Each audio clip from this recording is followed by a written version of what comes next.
I'm a bad motherfucker.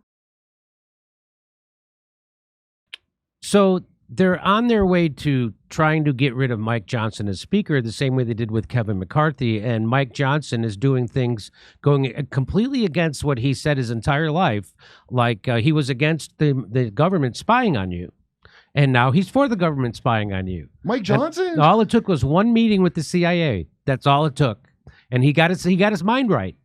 Because I guess they showed him, hey, I don't know if you saw the book of all the shit we have on you. Because we've been spying on you. Maybe they show him a really great TED so we've talk. got all this shit on you. So now you have to come around to our point of view. And he did like that.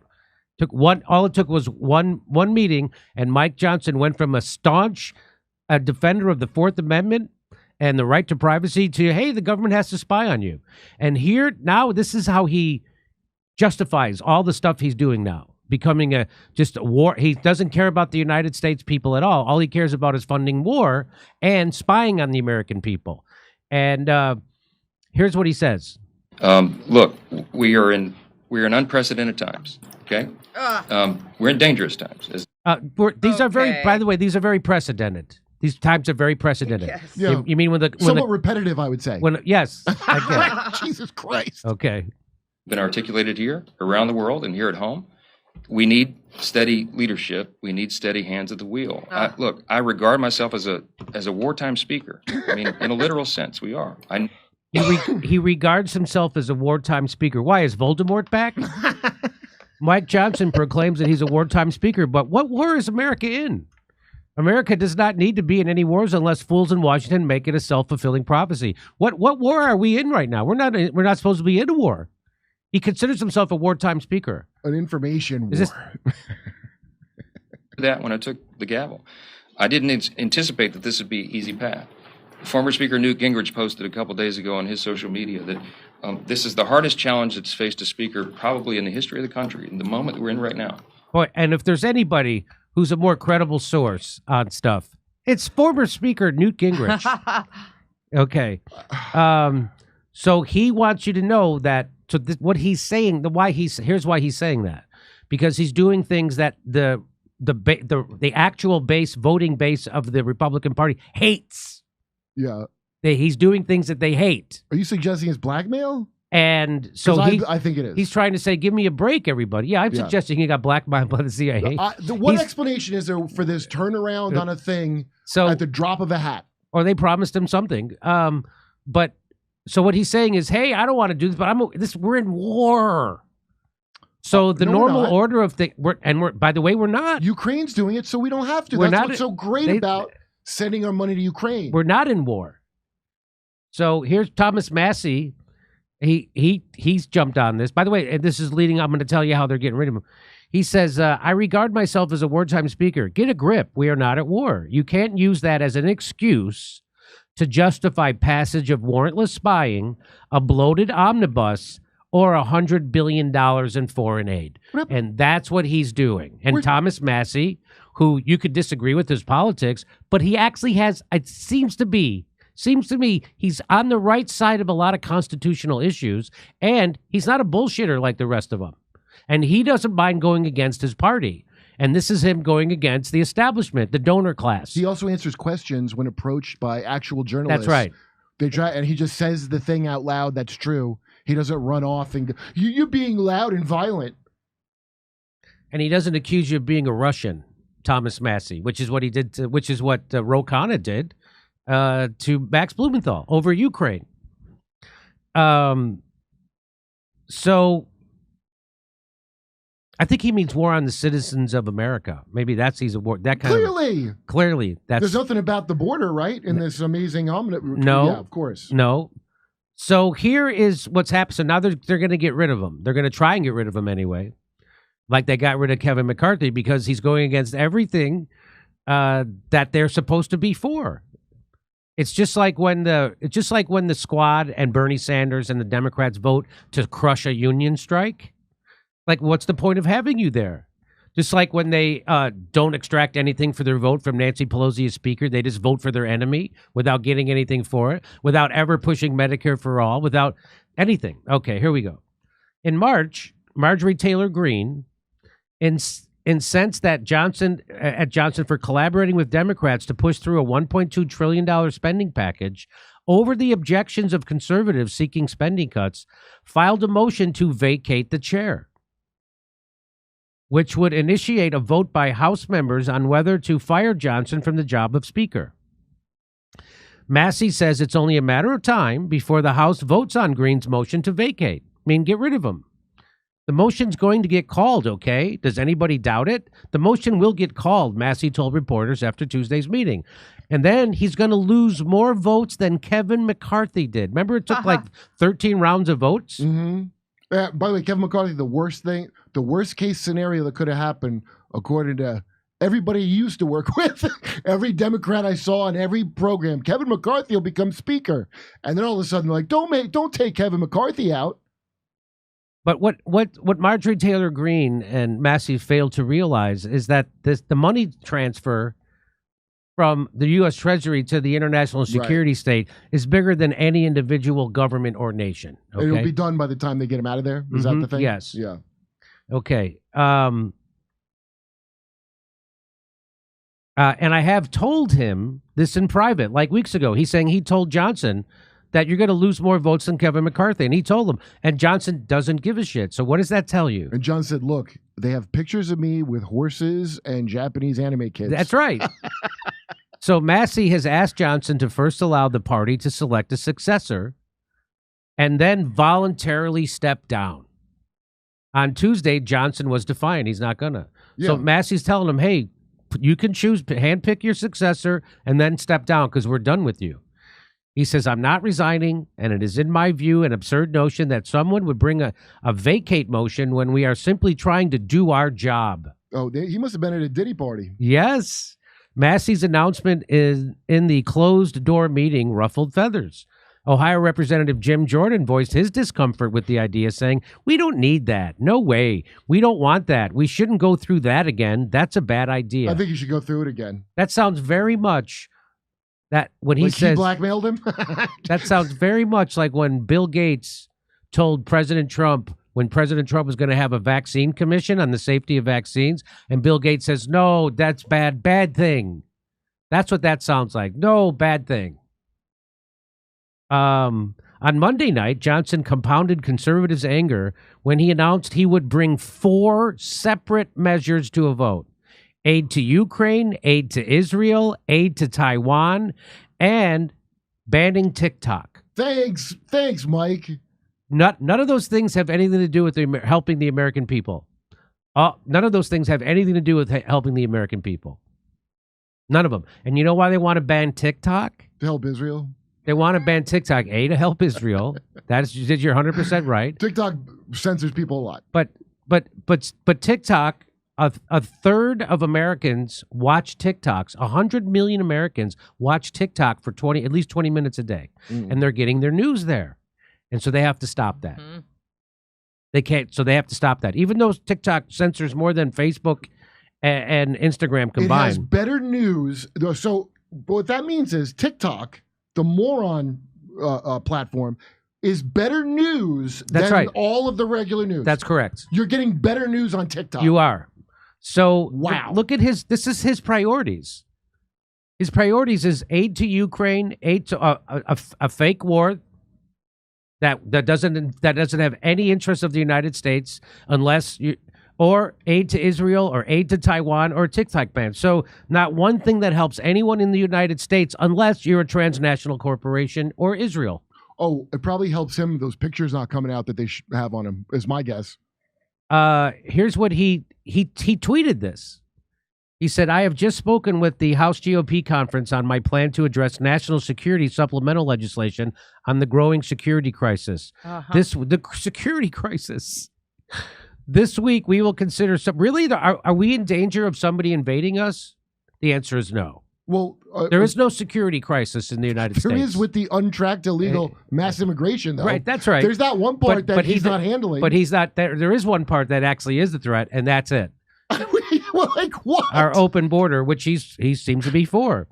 This week, we will consider separate bills with a structured and germane amendment process to fund our ally Israel, support Ukraine, strengthen our allies in the Indo-Pacific, pass additional measures to counter our adversaries and strengthen our national security. It's not I mean, strong enough spying yet? on you. Yeah, it's not all the spying you're already doing ain't enough.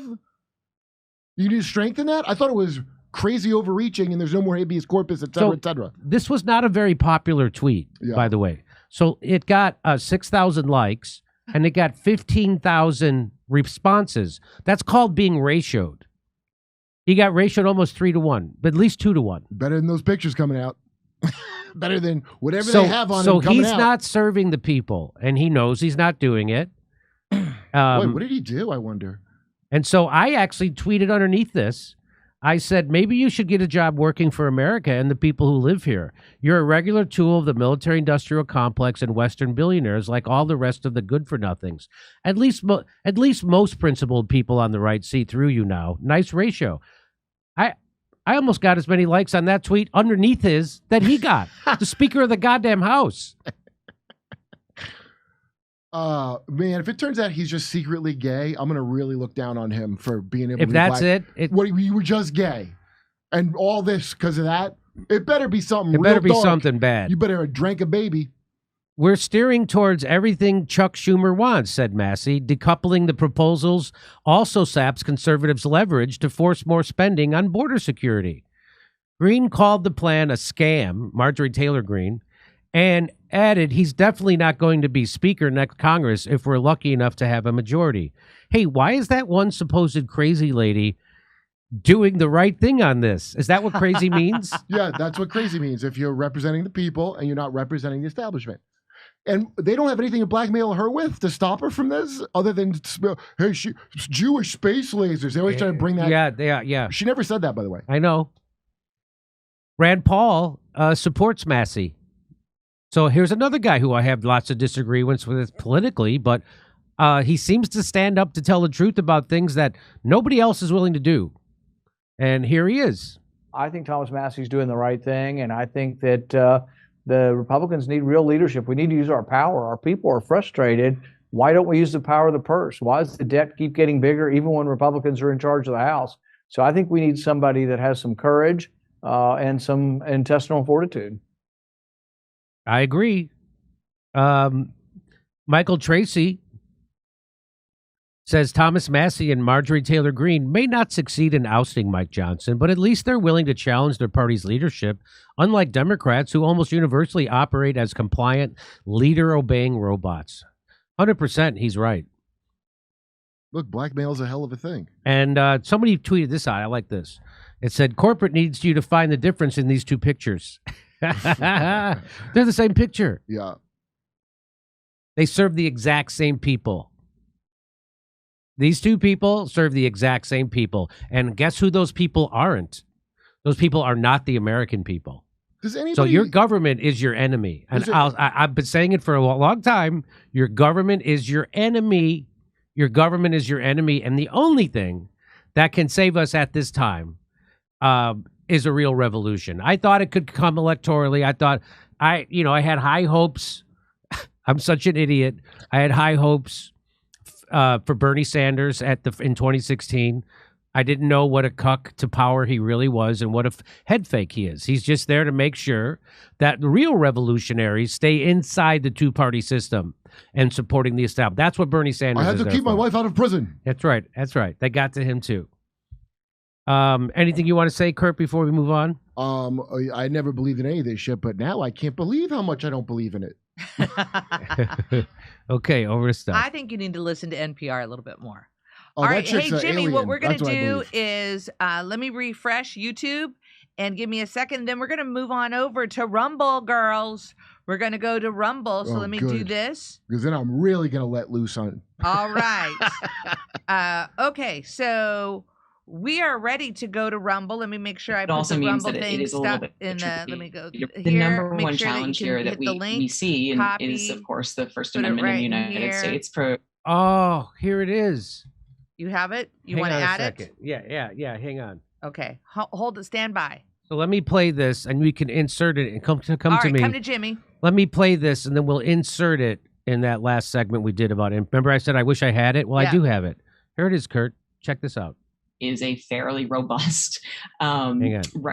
the number one challenge here that we see and is, of course, the First Amendment in the United States is a fairly robust protection of rights, and that is a protection of rights both for platforms, which I actually think is very important, that platforms have those rights to be able to regulate what kind of content they want on their.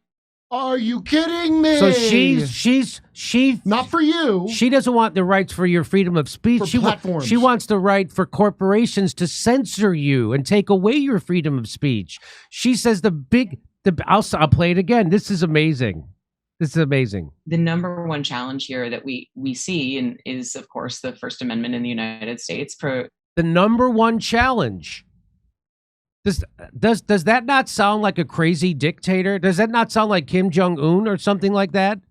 That's what that sounds like to me. He's better than her. He's better than her because that guy will tell you up front, like, no, you just follow the great leader. Like it's actually less insulting what North Korean propaganda than this shit. This is a bigger insult to me. We got a big problem here, and that's that people, we have a constitution and the freedom of speech, and people like me are trying to find ways to subvert it and take away your freedom of speech. But whose rights does she wants to protect? She wants to protect the rights of billionaires to censor you on social media, which the social media is the new town square. But not if they don't want to censor you, then they have to be stopped. If the billionaire wants to let you talk a little bit, that's unacceptable. That's unacceptable. So that's probably the tricky part. Yeah. I, in theory, support it for corporations, not Elon Musk. Not Elon Musk, though. So we got to, of course, figure that out. So she supports Elon Musk's right to censor, just his right to not censor. Right. That's the problem. That's the problem. That's why it's been really, it's so too robust. Let's listen to the rest of this. It's hard to get through, isn't it? It's only like 5 seconds of fucking tape, and I can't get through it. It's so crazy. Is a fairly robust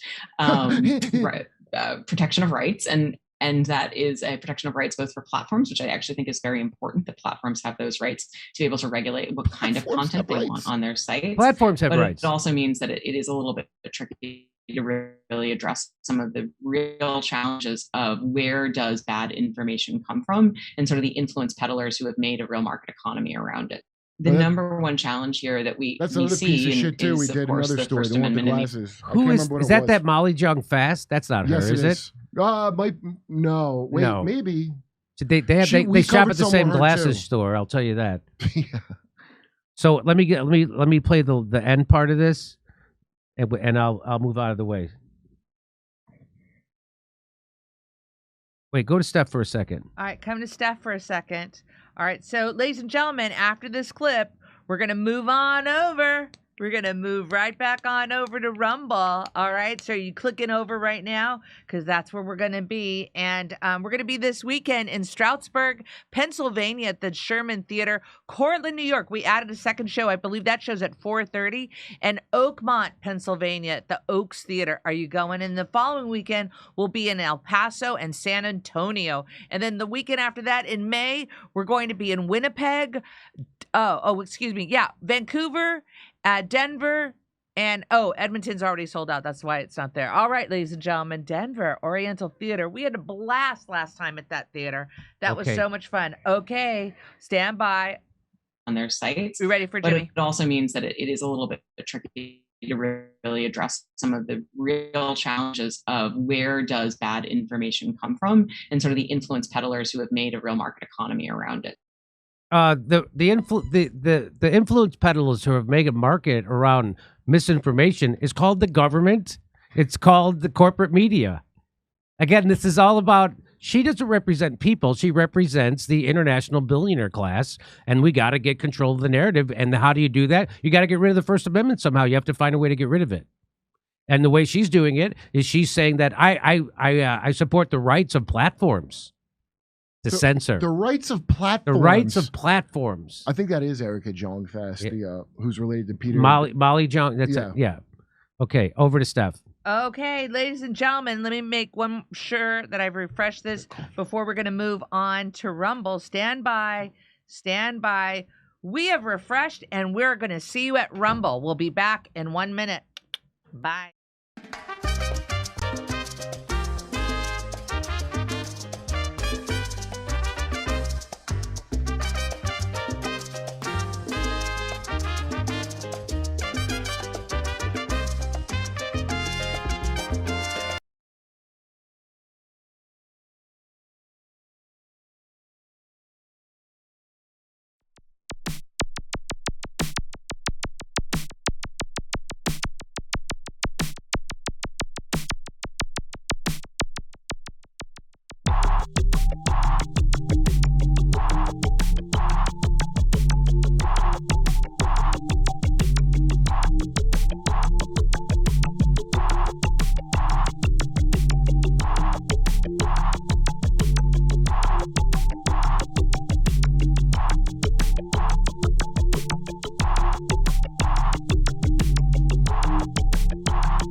found a rabbi hole, tunnels and all.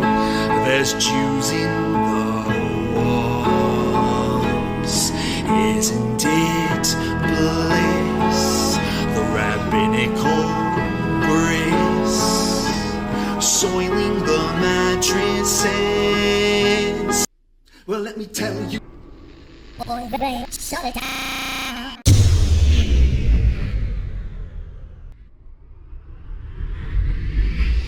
If I were Rabbi Shmuley and diddle diddle diddle digga digga diddle diddle dum, all day long I'd diddle little bums. If I were a Shmuley man, I'd peddle all my dildos, dreidel dildos, selling dildos with my daughter and her mum.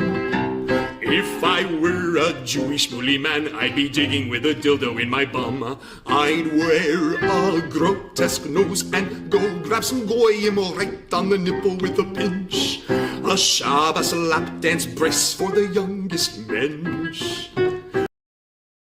On a scale of 1 to 10, how much do you hate shitty coffee?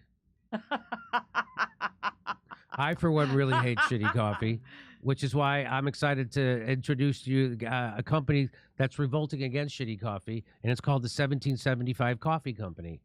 Now, I haven't had it yet because I only drink decaf. Steph has had it. Steph, how do you like it? I really like it. You know what? I have a French press, and so I've been using my French press and totally enjoying it. It's delicious. It's smooth. It's smooth.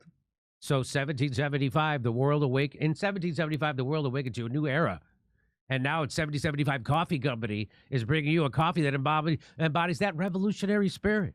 Crafted with passion and precision, our beans are ethically and exclusively sourced from the finest coffee beans farms of Bolivia. Didn't know that. 1775 Coffee Company's farm-to-cup journey ensures the highest quality of authenticity and sustainability from start to finish. With each sip, your palate will recognize and appreciate the dedication and passion that goes into crafting this single-sourced brew.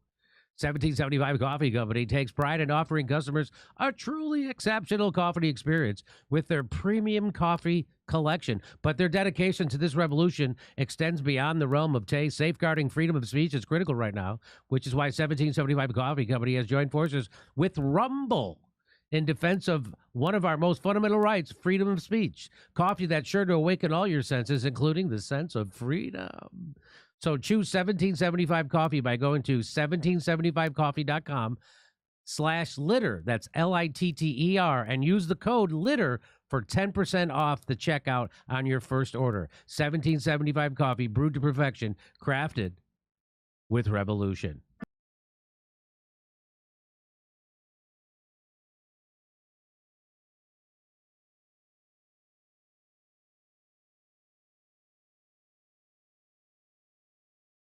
Hey, thanks for checking out our YouTube channel. Subscribe by clicking on that button down there for more AM Joy and the rest of MSNBC. And click on any of the videos right here to watch the latest interviews and highlights. And you can get more videos from MSNBC for free every day with our newsletters. Just visit